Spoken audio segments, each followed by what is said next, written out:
We're going to skip ahead to the highs and lows section of Atari 50, and specifically the Atari 5200 tab here to get a look at star raters.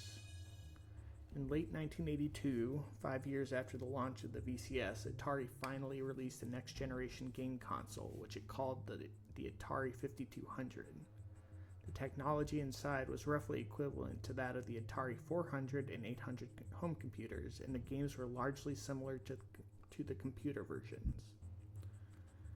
The controller, one of the Atari 5200's most unique features and the one it is most derided for to this day, was its analog control stick. This gave the player more fine-tuned control over the gameplay, but since the stick did not automatically center itself like modern analog sticks, it was much less fun to use. Zoom in. Trackball. A few months after the launch of the 5200, Atari introduced the trackball controller. This was part of the 5200's promise of bringing arcade-quality Atari games to the home by giving players the same style of controller that was used for Centipede, Missile Command, and other arcade hits. Okay. Interesting. 5200, an Atari tragedy. In the words of former Atari engineer Jerry Jessup, the 5200 was a good idea gone horribly wrong. In this video feature, Jessup, Howard Scott Warshaw, and Todd Fry explain how the 5200 was released into the market over the objections of Atari's engineers.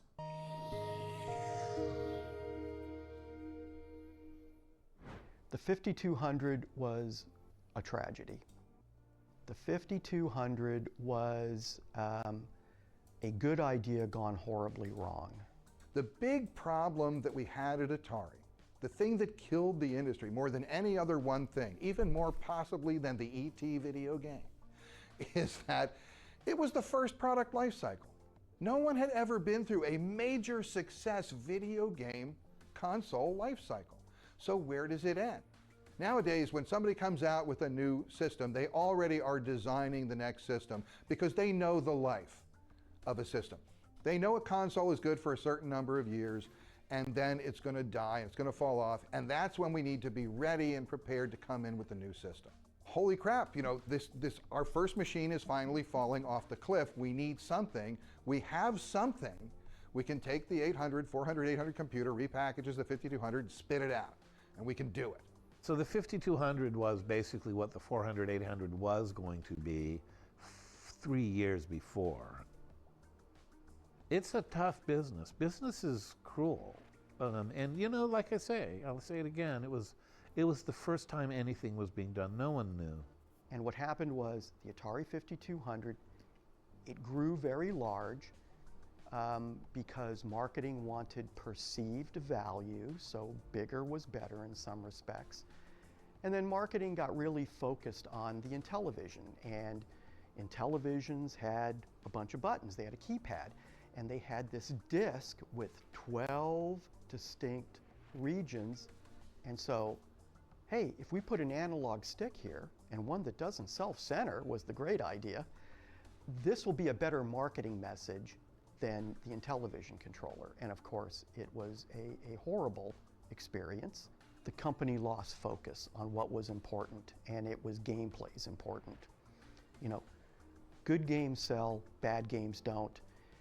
If you've got a bad control mechanism, doesn't matter how good the graphics are. It's not going to be fun to play. Now what do you do? So, and that was the thing. Engineering we really wanted to do something cool, right? We wanted to do like a real next generation because the 400, 800 was already last generation. The engineering team and the creative team, the game designers, we were so upset, and we all felt that we were making a wrong decision with this controller, that we put together a petition to upper management, and we just explained that, you know, this is a great product, the control is lacking, we've got some other alternatives we want you to see, And my name's number 3 on the list of the petitioners. See, I wasn't someone who signed petitions so much as talked to people behind the scenes, because I always felt that was more like the way you operate in a corporation. And but I definitely put the word out whenever I could that, like, you know, this is something we either should have done a few years ago or, you know, can't really do now. We told marketing, hey, we could make this 2600 compatible.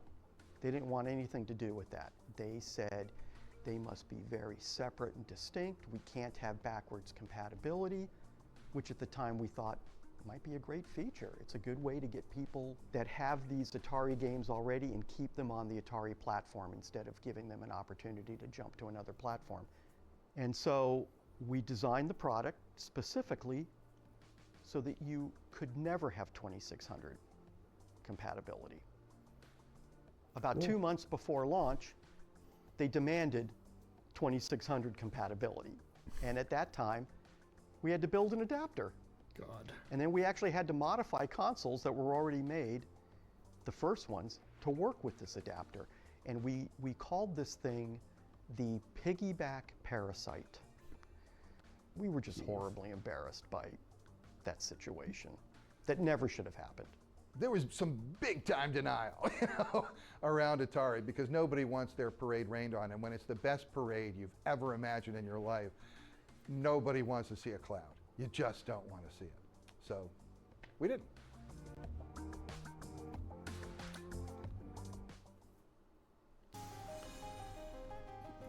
Wonderful.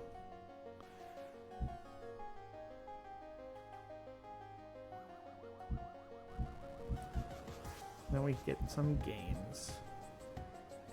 We're not going to play these, but we will play Star Raiders to see what that's about, because that's the next game on my list. Each 52 Super Breakout. Each 5200 came with a copy of Super Breakout packed in. This was a slightly upgraded version of the home computer game that was released in 1979. In other words, although it was fun, it was 3 years old and not a great showcase for what the 5200 could do in 1982. Missile Command. Missile Command was another early 5200 game that was a direct port of the 400-800 computer version, although in this case the computer version had just been released in 1981, so it was still a fresher experience. And Star Raiders. The outer space combat game Star Raiders is considered the killer app for Atari's line of computers, but the 5200 version, with its various small improvements to the design, is generally considered to be the definitive experience.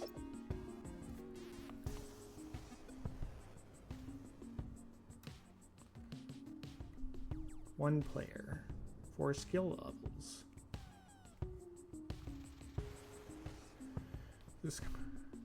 Congratulations, you're now a member of the Elite Star Raiders. Seek out and destroy on sight all Xylon starships while you battle time, energy drain, starship damage, and enemy threats to vital star bases. Start as a novice and work up to Star Commander, or down to Galactic Cook.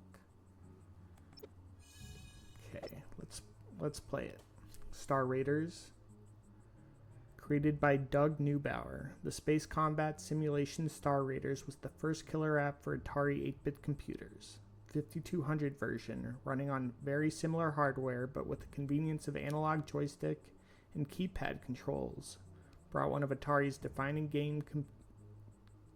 computer games to the console audience.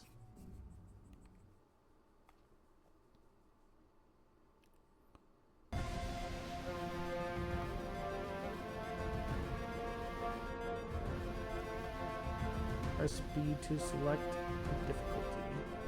Warrior mission, commander mission. Okay. Let's check instruction manual. Oh my god.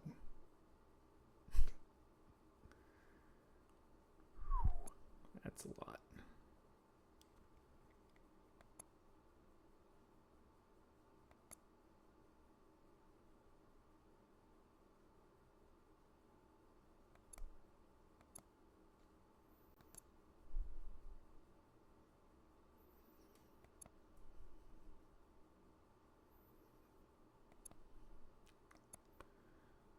Control mode. Photon torpedoes.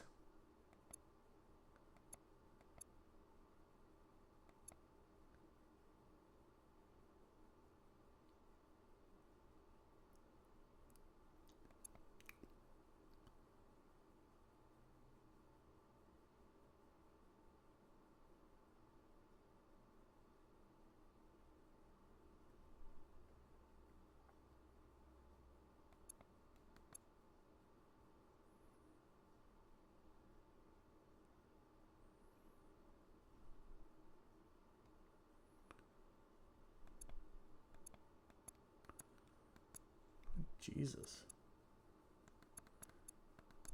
This is kind of crazy.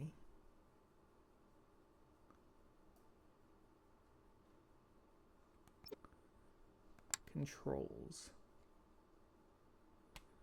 Climb, port, starboard. Speed decrease. Speed increase. Fire weapon. Navcon shields are attack computer. Manual targeting. Tracking.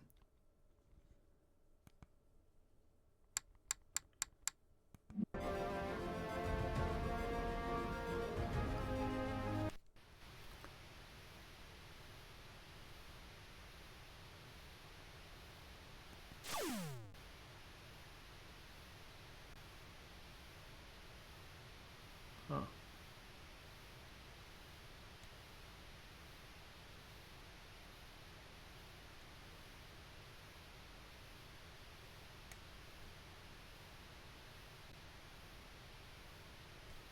Okay, I think I need to look at the manual some more.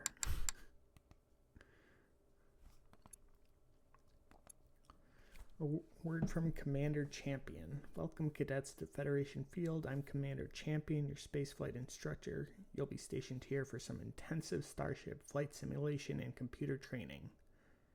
When you've successfully completed your training mission, you'll win your novice star and a commission in the Earth Federation's most elite fighting unit, the Star Raiders. Star Raiders have a long distinguished tradition of service to the Earth Federation and the galaxy. Since the year 2010, we police the space routes, forcing freedom of space and peaceful coexistence of the solar systems. Thanks to the Star Raiders, there hasn't been a major space war since then. Space trade flourishes and the Earth Federation prospers.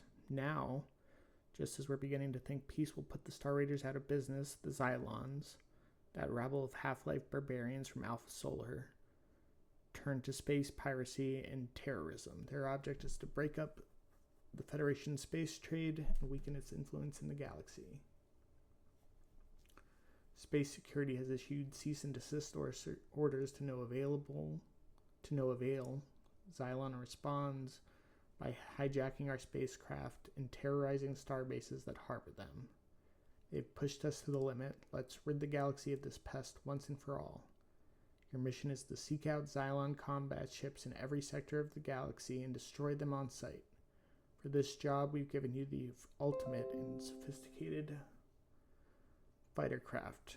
Your starship is equipped with high-power photon torpedoes, twin ion engines, and dual hyperwarp engines that transport you instantly to the furthest reaches of the galaxy.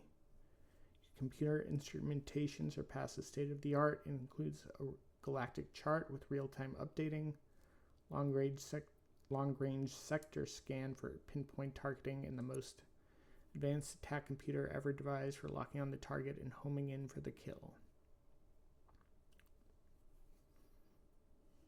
3 Xylon combat spacecraft, Xylon fighter, Xylon cruiser, Xylon base star. These ships can be deadly at close range. Cruisers, patrol ships, attack and self-defense. They'll give you plenty of trouble. Base star, like our starships. Base stars are equipped with shields to deflect torpedoes and can only be destroyed at close range. Trickiest of the fighter craft. Code name is Wipeout. If you launched on your first Wipeout mission, as soon as you win your novice star, to complete your mission, you must destroy all Xylon targets. Pinch In a pinch, dock at a friendly starbase to energize and repair. Once wipeout gets underway, we expect Xylon to surround and attempt to destroy all starbases that harbor our starships. Prevent this at all costs. Remember, with every starbase destroyed, our position in the galaxy grows weaker and the Xylon menace grows stronger.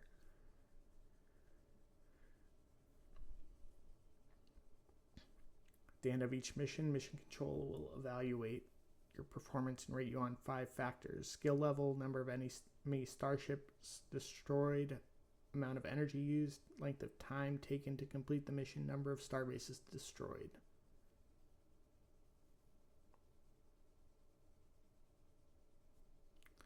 Start as rookies, but then get to ensign and pilot.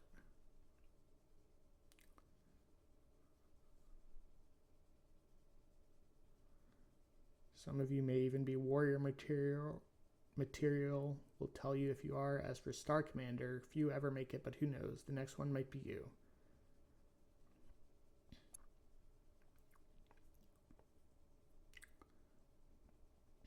Okay.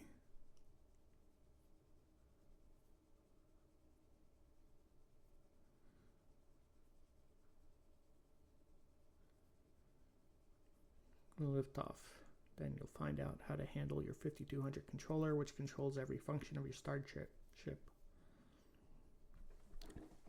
And teach you to use the following starship equipments: shields, attack computer, galactic chart, hyperwarp engines, photon torpedoes,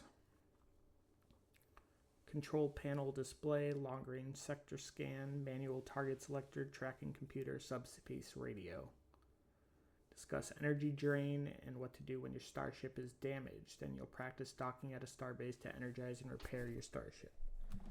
Explain how Mission Control rates your performance at the end of each mission and decides what rank to promote or demote you to. Next, you'll get a briefing on what to expect at the 4 skill levels: Novice, Pilot, Warrior, and Commander. When you're ready for your first training mission, I'll give you step-by-step flight instructions. To win your Novice Star, you must complete your training mission with energy to spare and earn a rank higher than Rookie. After graduation, you will probably rise in rank pretty fast until you make Pilot, then it gets rough, so be sure you pay attention to the lectures on survival tactics. At the end of the manual, we've provided a scorecard so you can keep track of your progress. Interesting. Starship Simulator.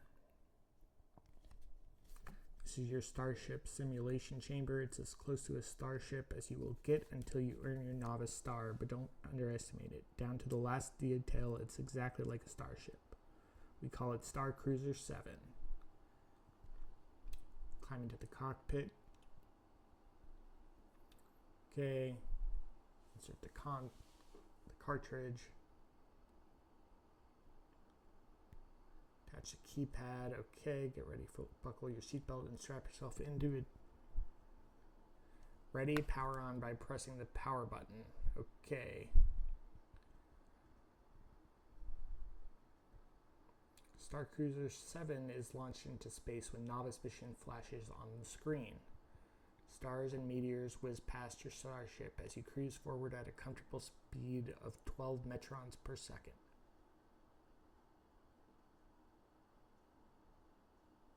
Metrons per second is an Earth Federation unit of space-time for speeds above 186,000 miles per second, the speed of light.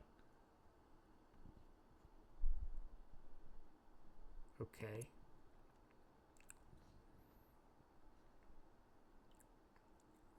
Well, I don't have a 5200 controller, so I don't think a lot of this necessarily applies to me.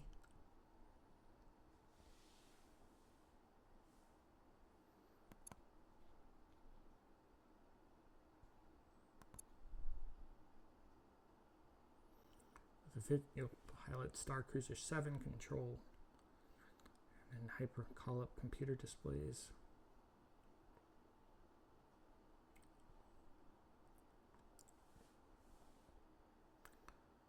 Slip into the slots above and below the keypad on the controller. Control keys, start.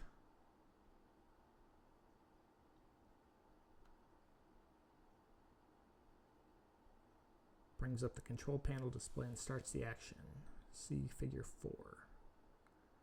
Use start to start a new mission at the same skill level. Pause.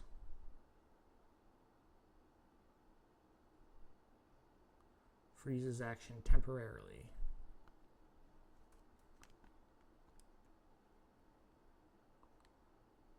Press again to continue. Pause is on longer than 8 minutes. The computer will cycle colors on the television screen to prevent burn-in of static images. Reset. Resets star raters the beginning at novice mission skill level. Game select. After press the game select key to change the mission skill level. Thereafter press reset once before change the skill level. Hold in game select to cycle. This key functions as the control mode key after you press start. We'll discuss the control mode in section 5. Speed mode. Once you press start, this key puts your starship into speed mode, discussed in section 4. This key has no function until you press start.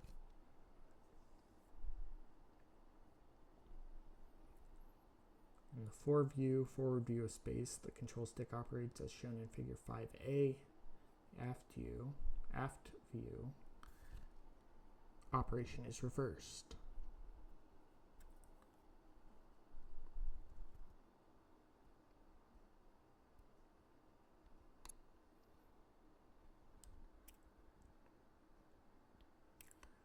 Turn, climb, and dive at 4 different thrust rates. Control stick is centered, your ship is at 0 thrust. The further from center you move the control stick, the more thrust you apply and the faster your starship moves.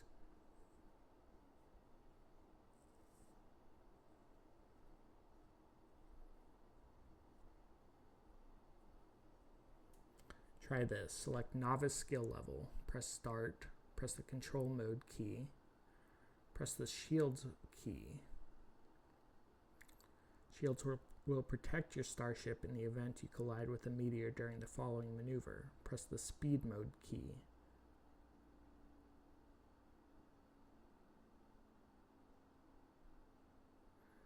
Stick forward and start to dive at minimum. Increase thrust by degrees until you're slowly.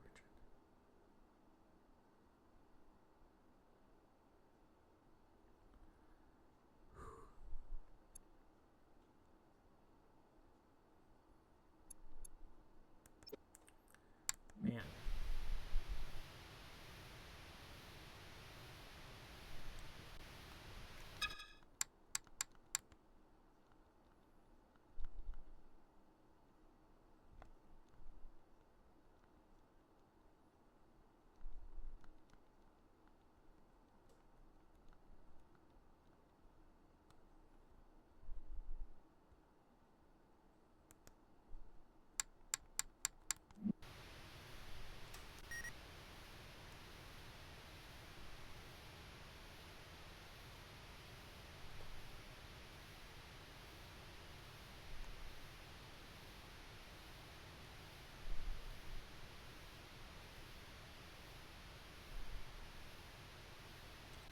Let's type forward.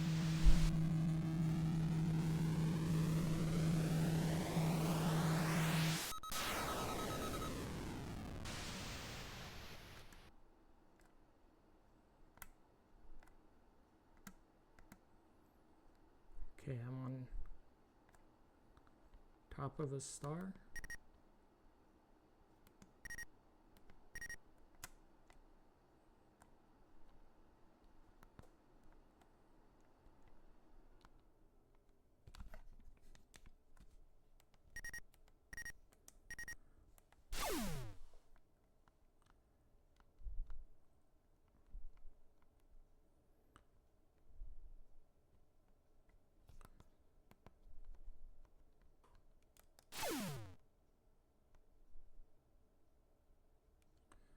This is aft view.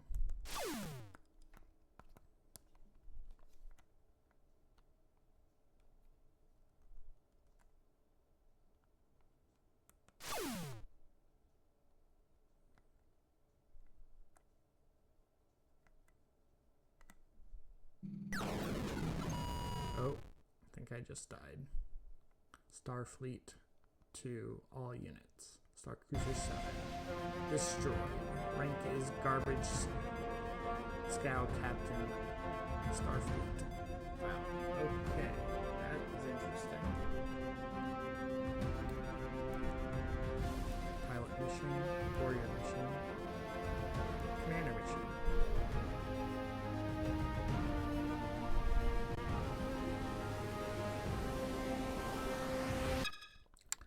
Let's look at the instruction manual some more.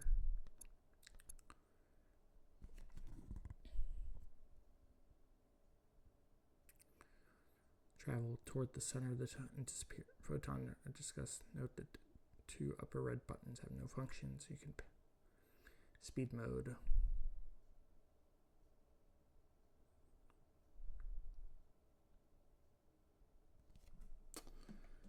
Interesting. I love the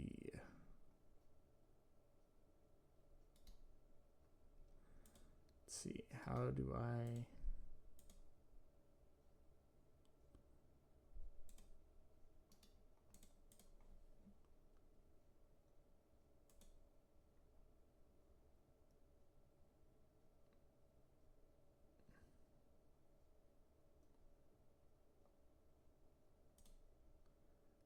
band?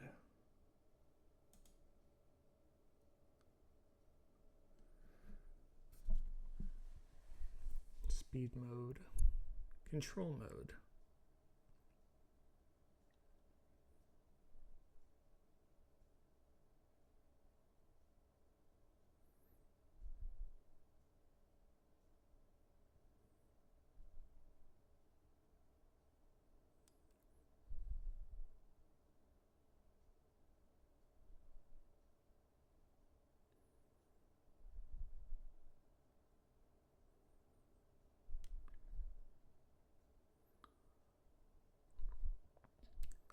Turn on your attack computer.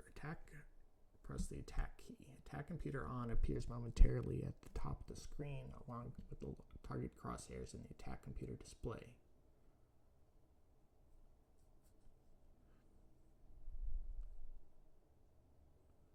Use the attack computer to track enemy targets, star bases, and meteors. To turn off the attack computer, galactic chart. After turning on your shields in the attack computer, press the galactic chart key to display the galactic chart and target data. Whole galaxy divided into sectors.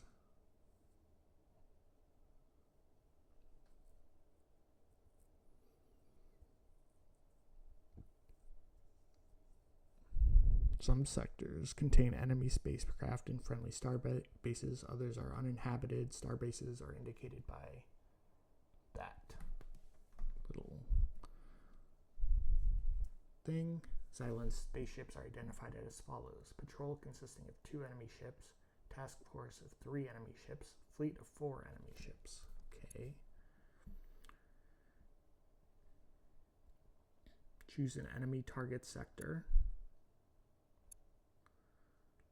Choose it. With the control stick, move the cursor from its position in the center of the chart to the target sector. Note that a blinking ring remains in the center. The ring marks the sector you move from. The cursor marks the center you move to.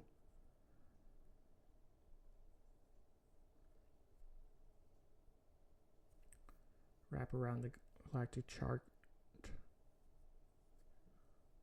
target to begin with, but there are other considerations. Warp energy. You must hyperwarp from sector to sector, and that uses up a lot of energy. The further the target, the more energy you use. In general, it is more economical to cover the galactic chart in short jumps. We'll go into energy drain more thoroughly in section 6.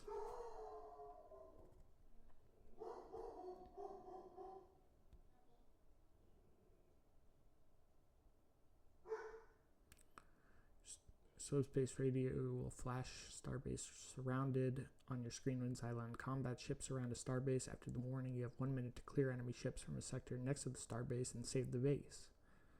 If Xylon succeeds in destroying the starbase, you will lose a vital energy and repair part, and Xylon will build 2 new combat ships out of the starbase debris. We'll only attempt to destroy 1 starbase at a time.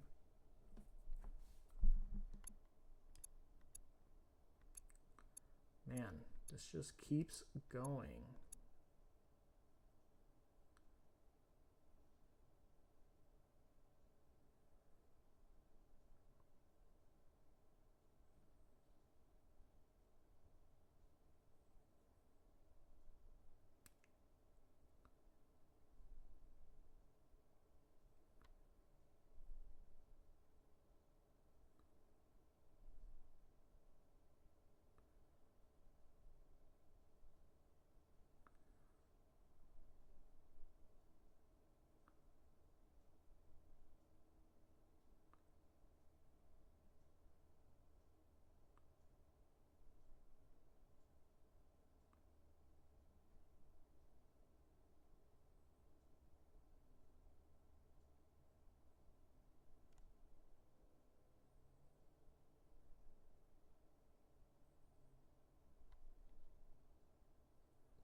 Okay, this is the, I'm going to take a picture of the training mission. Training, so I can follow along.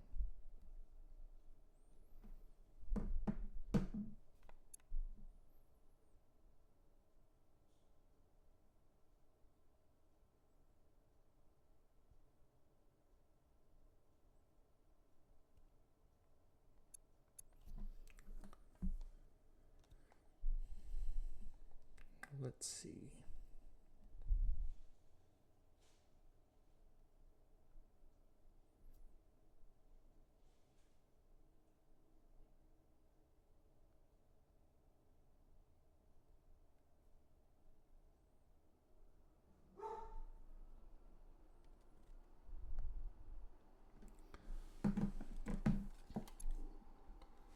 Let's do it.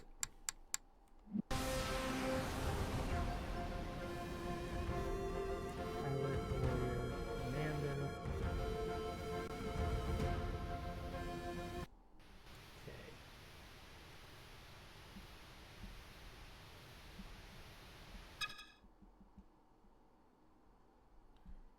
Shields, key to turn on shields. What is shields? Shields is right. Okay. Done. See, attack key.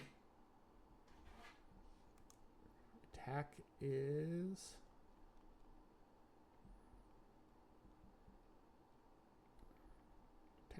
Y.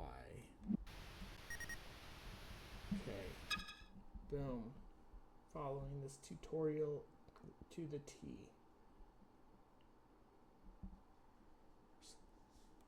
Galactic chart key.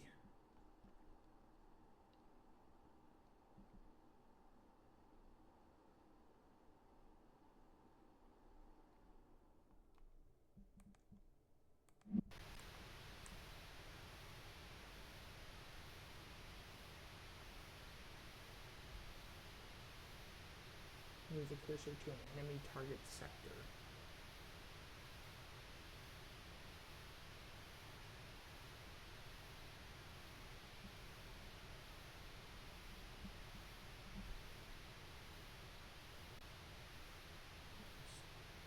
The target data under the galactic chart for targets.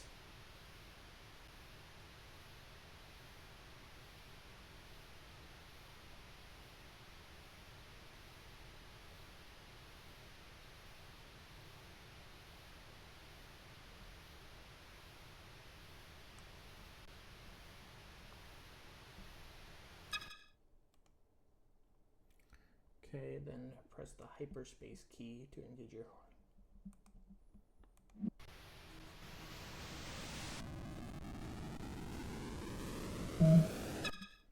Okay, when red alert flashes on your screen, you've arrived at the target sector.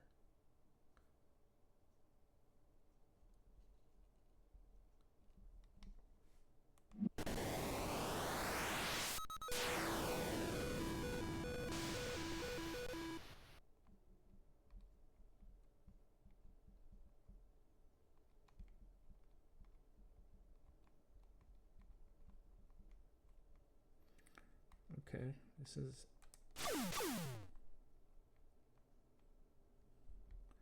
Oh god.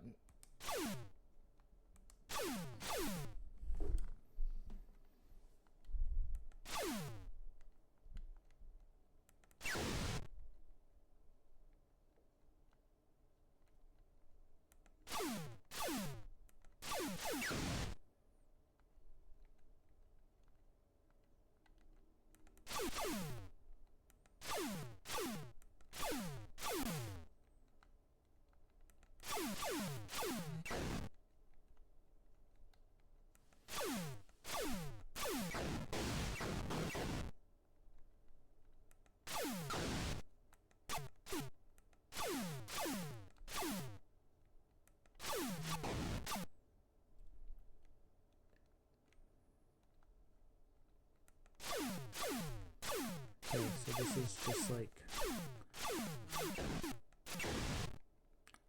This is a... Am I killing things?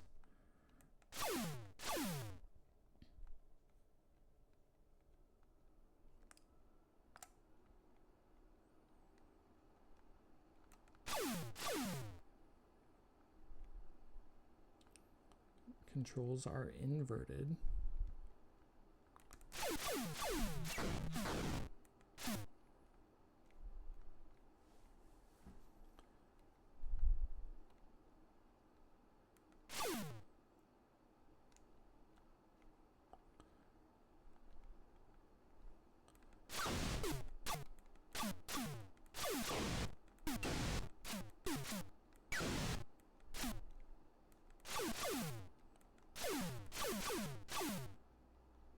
Controls are...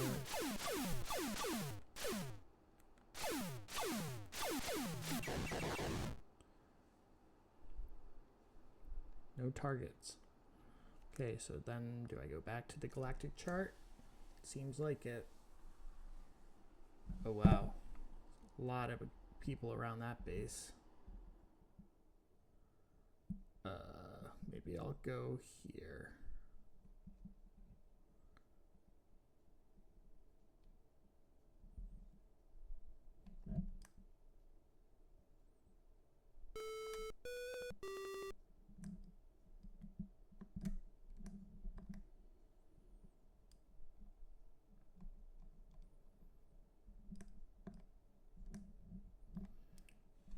Go. What is it left? Hyperwarp engaged. Yeah.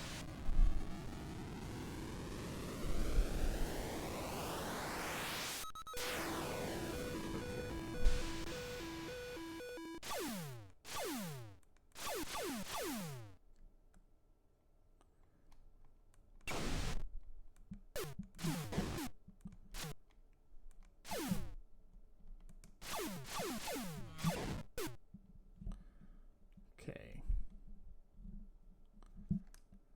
Then galactic chart.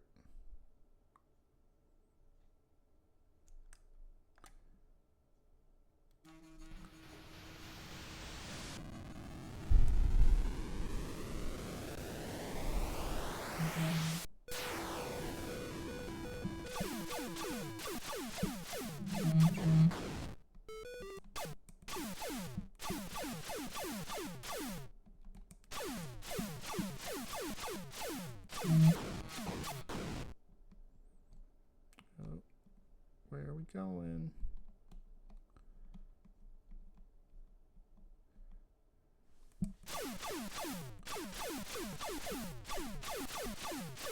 I can't find this guy. Oh, there he is. Okay. After that first one, these other ones have been a little easier to figure out.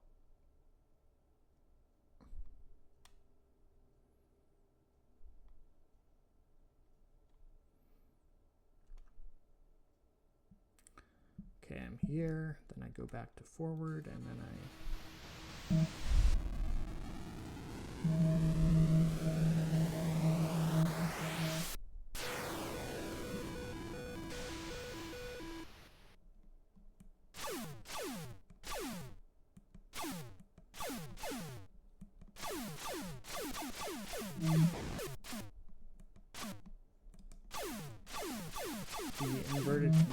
scheme really screws me up. Definitely not used to it. Okay. That one's down. Then we go to this one. Boom.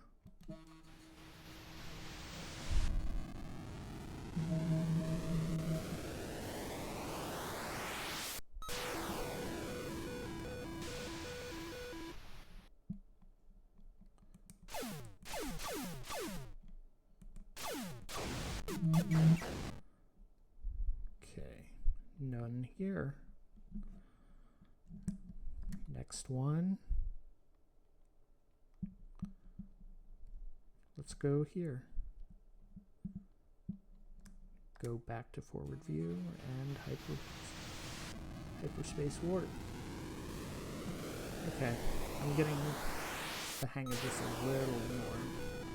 Oh shit.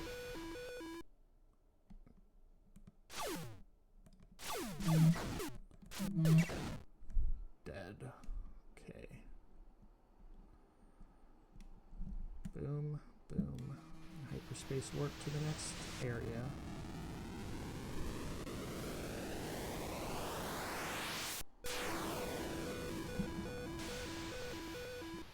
Okay, so this is interesting. Like,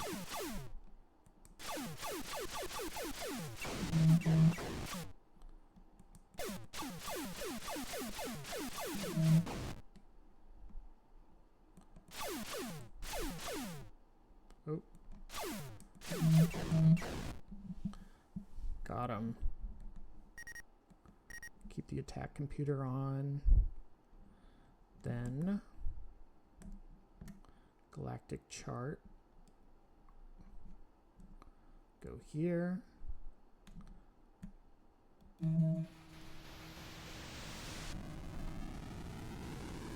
Go to the next zone.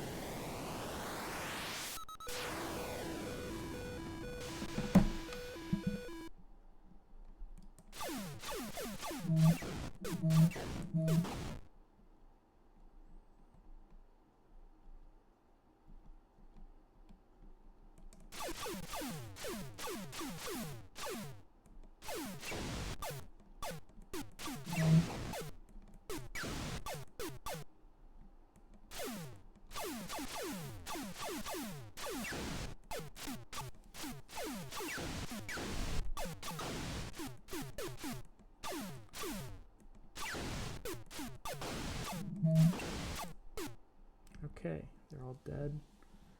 Go to the next zone.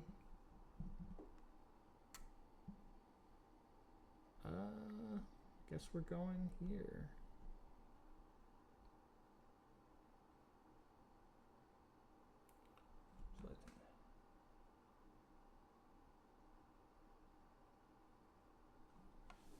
Going here.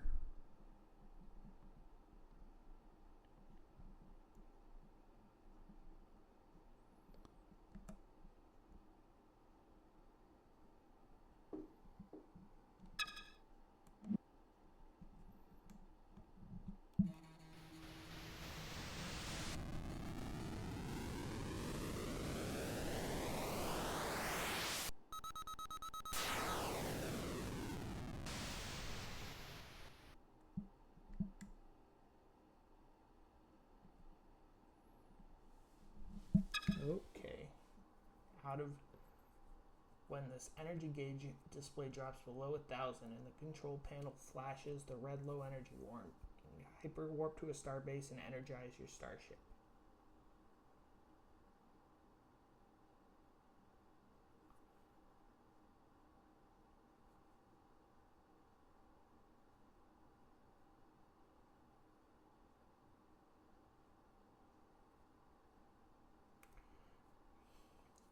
Control stick, get the starbase in front of you and correct your position until both O and equal plus or minus 3. Press the speed mode key.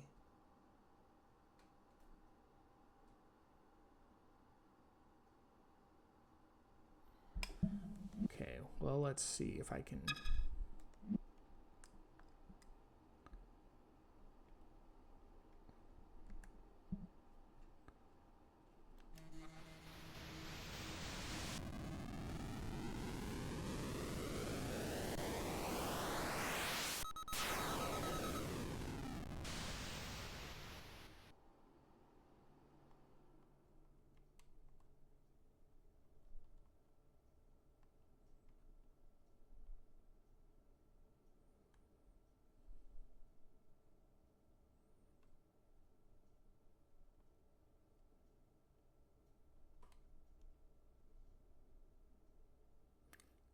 Did I just die? I think I just died. New rank is novice, class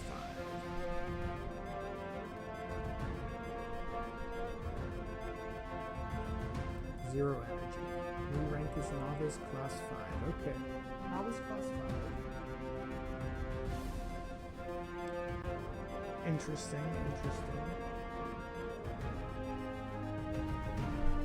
This is a pretty good game, I will say.